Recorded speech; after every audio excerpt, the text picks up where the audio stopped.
நாம பாருங்க, ஒரு ரேஷன் கடைக்கு போனா குறிப்பிட்ட நாள் வரைக்கும் தான் அந்த கெரோசின் கூட என்ன பண்ண முடியும், குறிப்பிட்ட ரேஷன் பொருட்கள் வாங்க முடியும்.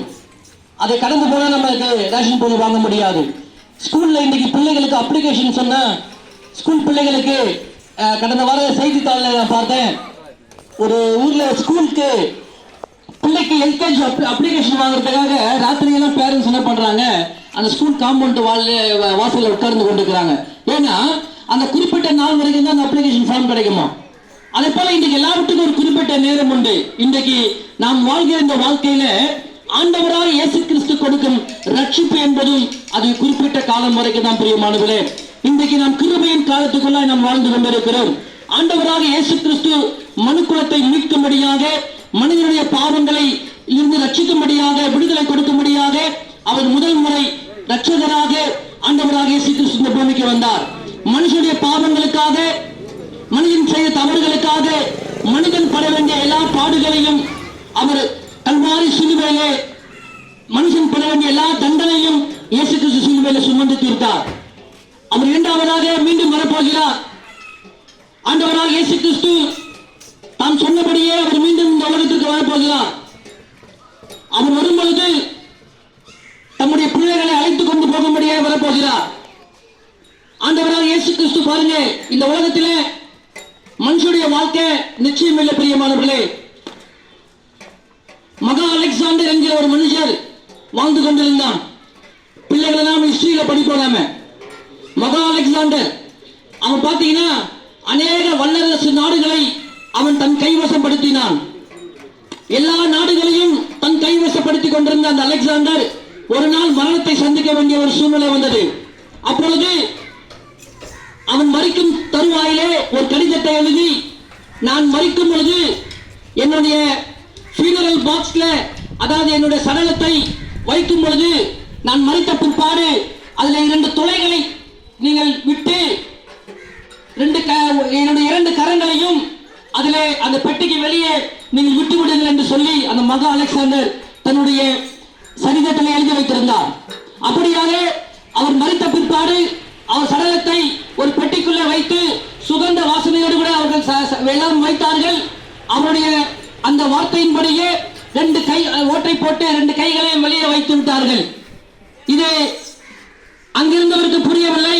அநேக நாட்கள் கழித்து அவர் கூட இருந்தவங்க கேட்கிறாங்க, இந்த அலெக்சாண்டர் ஏன் இப்படி 2 கரங்களையும் வெளியே வைத்து விட்டு சலப்பெட்டிக்குள்ளே வைக்க வேண்டும் என்று சொன்னார் என்று சொன்னால், அந்த அலெக்சாண்டர் சொன்ன காரியம், இத்தனை நாடுகளை நான் கை கொண்டேன், இவ்வளவு வல்லரசு நாடுகளை என் கைவசப்படுத்திக் கொண்டேன்.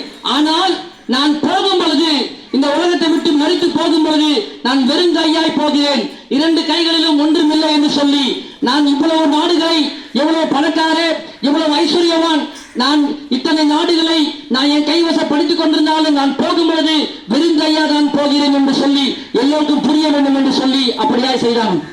இந்த உலகத்தில் பாருங்க, தாயின் கருவிலே நிர்வாணமாய் மனிதன் வருகிறான், நிர்வாணமாய் தான் போகிறோம். ஒன்றையும் இந்த உலகத்திலே நாம் கொண்டு போவதில்லை, கொண்டு வந்ததும் இல்லை. நாம் சேர்த்து வைத்த சொத்து, பணம், செல்வாக்கு, இவை எல்லாவற்றையும் நாம் ஒரு நாளும் ஒரு மனிதனும் கொண்டு போவதில்லை. எல்லாவற்றையும் நம்ம என்ன பண்ண போறோம், நாம் எங்கெல்லாம் விட்டுட்டு போக போறோம். ஆக இந்த உலகத்திலே நாம் எதை கொண்டு போக முடியும்? வேதம் சொல்லுகிறது, எல்லாருக்கும் மரணம் என்று ஒன்று உண்டு. பணக்காரா இருக்கட்டும், ஏழையா இருக்கட்டும், ஒரு நாள் மரணத்தை சந்திக்க தான் போறோம். ஒவ்வொருத்தருக்கும் மரணம் வித்தியாசமான முறையில் வரும். ஆனா எல்லாரும் மரணத்தை சந்திக்க வேண்டும். மரணத்துக்கு பிற்பாடு ஒரு வாழ்க்கை உண்டு. பிரியமானவர்களே, அதை குறித்து யாரும் சிந்திக்கிறது இல்லை. நான் செத்து போன பிறகு எங்க போறேன்னு நினைக்கிறேன் அப்படின்னு நினைக்கிறாங்க நிறைய பேர். மரணம் என்பது ஒரு முடிவு என்று நினைக்கிறாங்க. செத்துதான் நிம்மதியா இருக்கலாம் அப்படின்னு. மரணம் என்பது ஒரு முடிவு அல்ல. பிரியமானவர்களே, மரணத்துக்கு பிற்பாடு ஒரு வாழ்க்கை உண்டு. அது பரலோகம் என்கிற ஒரு இடம், இன்னொன்று நரகம் என்கிற ஒரு இடம். இது எல்லா மத வேத புத்தகங்களிலும் ஒப்புக்கொள்கிற ஒரு உண்மை. அப்போ பரலோகம் என்கிற அந்த சொர்க்கத்துக்கு நான் போக வேண்டும் என்று சொன்னால், என் தான தர்மங்கள், நான் செய்ய நல்ல காரியங்கள் என்னை கொண்டு போக முடியுமா? வேதம் சொல்லுகிறது, தான தர்மங்கள் அவசியம், ஆனால் அவைகள் மாத்திரம் நம்மை பரலோகம் என்கிற சொர்க்கத்துக்கு கொண்டு போக முடியாது. அப்படி என்றால் நாம் சேர்த்து வைத்த பணம், செல்வாக்கு, இதெல்லாம் நம்ம கொண்டு போகணுமா? ஒன்று கொண்டு போக முடியாது. அப்ப இந்த பரலோகம் என்ற சொர்க்கத்துக்கு யாரால நம்ம கொண்டு போக முடியும்? அதுதான் நான் அறிவிக்க வந்திருக்கிறோம். அவர்தான் நானே வழியும் நானே சத்தியமும் நானே ஜீவனுமா இருக்கிறேன் என்று சொல்ல இயேசு மாத்திரம்தான் பரலோகத்திற்கு ஒரே வழியா இருக்கிறார். இன்றைக்கு நான் உங்களை பயமுறுத்த நான் சொல்லவில்லை. ஒருவேளை இன்றைக்கு நான் பேசிக் கொண்டிருக்கிறேன், நாளை நான் உயிரோடு இருப்பது நிச்சயம் இல்லை. நான் உயிரோடு இருப்பேன்னு சொல்ல முடியாது. ஒருவேளை நாளைக்கு நான் மறிப்பேன் என்று சொன்னால் நாளைக்கு என் ஜீவன் எங்க போகும்? மறிக்கும் பொழுது என்னுடைய சடலம் கல்லறைக்குள்ள போகிறது. ஆனால் இந்த ஆவி ஆத்துமா எங்க போகிறது? இன்றைக்கு நான் மறித்தால் நான் இயேசுவோடு கூட இருப்பேன் என்று சொல்லி அந்த நம்பிக்கை உங்களுக்கு இருக்கா? இந்த பகல் வேளையில ஒருவேளை அந்த நம்பிக்கை உங்களுக்கு இல்லைன்னு சொன்னா ஆண்டவராக இயேசு கிறிஸ்துவிடம் உங்க வாழ்க்கையை ஒப்புவிடுங்க. ஆண்டவராக இயேசு கிறிஸ்து இன்றைக்கு வாழ்கிற வாழ்க்கைக்கு மாத்திரமல்ல பிரியமானவரே, இன்றைக்கு வாழ்கிற வாழ்க்கைக்கு சமாதானத்தையும் சந்தோஷத்தையும் விடுதலையும் தர ஒரு உண்மையுள்ளவராக இருக்கிறார். இதற்கு பிற்பாடு ஒரு வாழ்க்கை உண்டு. அந்த பரலோக வாழ்க்கைக்கும் இயேசு ஒருவரே வழியா இருக்கிறார். ஆகவே இயேசுவை நோக்கி பாருங்கள். இயேசு கொடுக்கும் ரட்சிப்பையும் விடுதலையும் சமாதானத்தையும் நித்திய ஜீவனையும் பெற்றுக் கொள்ளுங்கள். ஆண்டவராக இயேசு தாமே உங்களை ஆசீர்வதிப்பாராக. ஆமென்.